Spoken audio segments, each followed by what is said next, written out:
As I talked about in the videos with the Jimmy Garoppolo trade and the Jay Ajayi trade, this Kelvin Benjamin trade going from the Panthers to the Bills was just kind of head-scratching and puzzling to me.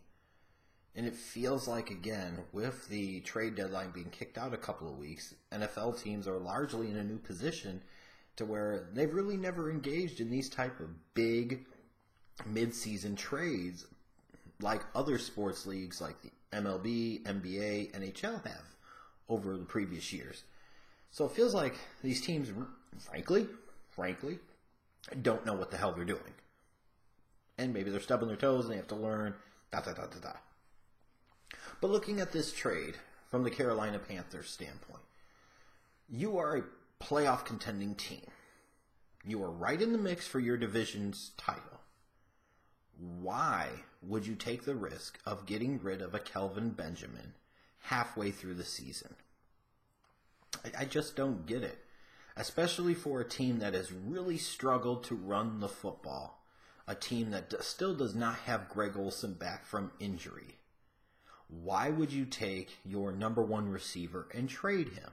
Now, I know some of the Panthers fans that watch every game are going to talk about when Kelvin Benjamin's good, he's spectacular. When he's bad, he's terrible. And yes, he is, and you could say that about a lot of guys, frankly, in the league. Let's be honest. You're going to hear some people talk about how the Carolina Panthers viewed this as a positive because now they can get more speed on the field. This creates more opportunities for guys like Russell Shepard and Curtis Samuel. To which I say, how much have those guys really shown you in the limited action that they've had to indicate that they are worthy of a big-time bump up in terms of focus, emphasis, and production in that offense?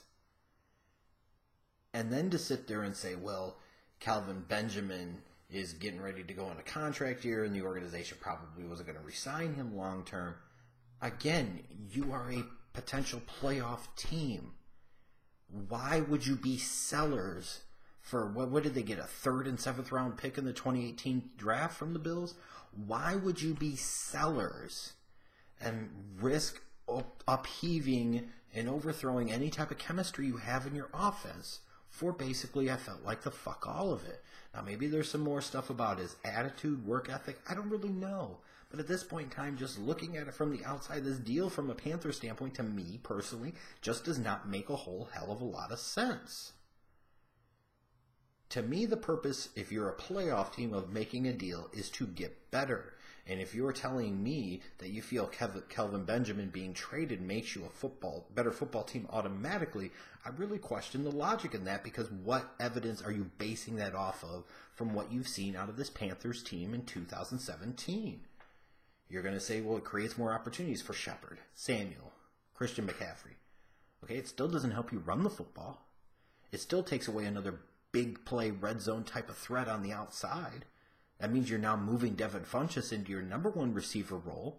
And frankly, while Funchess is having a good year this year, this is the first good year he's had, and it's also been because he's the number two guy, so teams are focused more on Benjamin than they are him. I really don't get this deal. You're projecting and wishing and hoping, and maybe ultimately it doesn't look so bad once a Greg Olsen comes back, and that could very well be the case, because this is a team that went to the Super Bowl without Kelvin Benjamin. So I'll give you that. But why not try to get both Greg Olsen and Kelvin Benjamin and Devin Funchess and Christian McCaffrey on the field at the same time more? Russell Shepard, Curtis Samuel. Wouldn't that be more of a reflection of the coaching staff, in particular the offensive coaching staff, and their failure to find a way to get these guys more opportunities, more snaps, more targets, more plays? Trading a guy should not ultimately be your answer to that, especially midway through the season when you are a potential playoff team, a team that could potentially win their division. And make no mistake about it, as ugly as times that the Carolina Panthers can play, that defense is pretty legit this year. Cam Newton's been a little bit better, and at times he's been good, really good, and other times not so much. But this is the type of deal that does not help you. I don't feel like it does. And it didn't bring you a running back in return, so it most certainly does not help you. So it's just weird. From the Buffalo Bills standpoint, I completely get it. You know, Kelvin Benjamin, yes, he's going into a contract year, but you only had to give up a 3rd and 7th round pick for a former 1st round pick that's made some big plays and had some big games in the NFL. Gives you that true number 1 type of profile receiver that you don't have on the roster with guys like Jordan Matthews and Zay Jones and Andre Holmes and so forth. So I get it. And from the Bills' standpoint, it feels like they got the concept of the trade deadline type of deal more than the Panthers did. The Bills are a team that are right in the mix in their division. They are. Look it up. They are definitely a playoff contender in the AFC and look like a very strong candidate to get at least one of those 2 wildcard spots in the AFC. So you want to get better. And their offense, especially their passing game, is trash. Complete and total trash. So it makes logical sense to take 2 draft picks for a team that has multiple 1st round, multiple 2nd round picks, I believe, next year. They have plenty of draft pick currency. Take some of that currency that you have for the future and make yourself better now. That's what smart organizations do. That's what teams do in Major League Baseball, the NBA, NHL. The teams that are in contention, that are trying to go to that next level, they make moves like this. So logically, this makes a world of sense. Now, from a football standpoint, you look at it and you say Kelvin Benjamin's familiar with Sean McDermott, even though McDermott was the defensive coordinator in Carolina, not the offensive coordinator. There's still familiarity there. There will still be concepts and principles and scheme things that they do that is very similar for Kelvin Benjamin. So it's a good situation for him to go into in terms of a comfort level.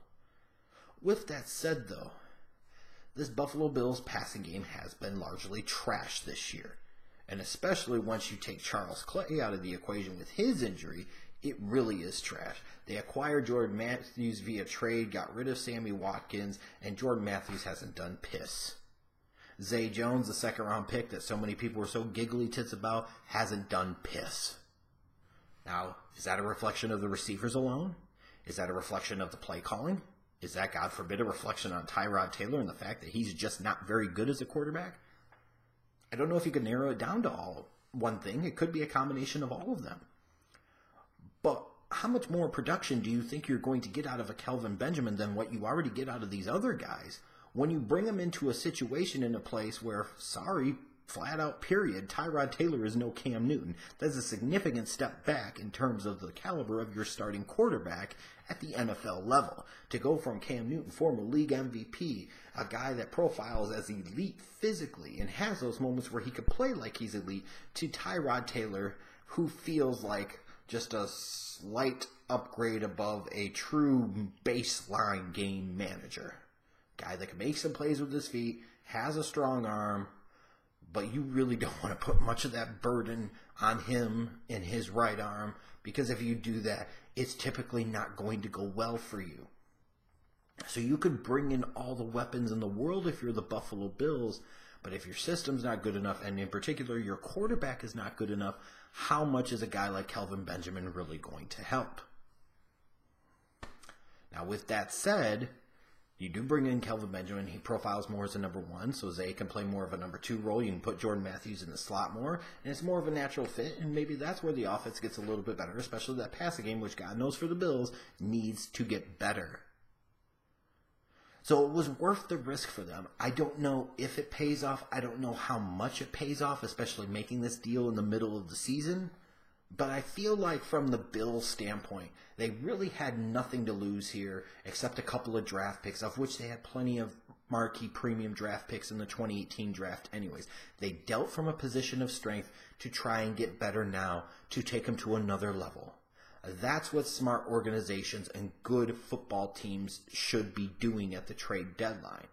So if for nothing else, Bills fans, this to me would be a positive sign that maybe finally truly this organization has a front office, a coaching staff, a leadership structure in place that knows what the hell they're doing. And even if it doesn't pay off a ton right now, that should give you some solace for the future in knowing that the Bills, they're going to be better days ahead. And frankly, they're already here now.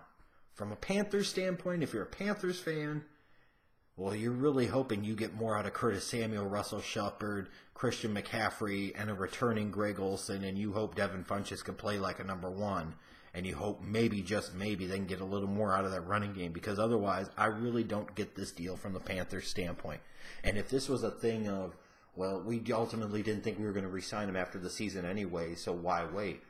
Well, why not get the most out of him while you could, and then let him leave in free agency and get that compensatory pick?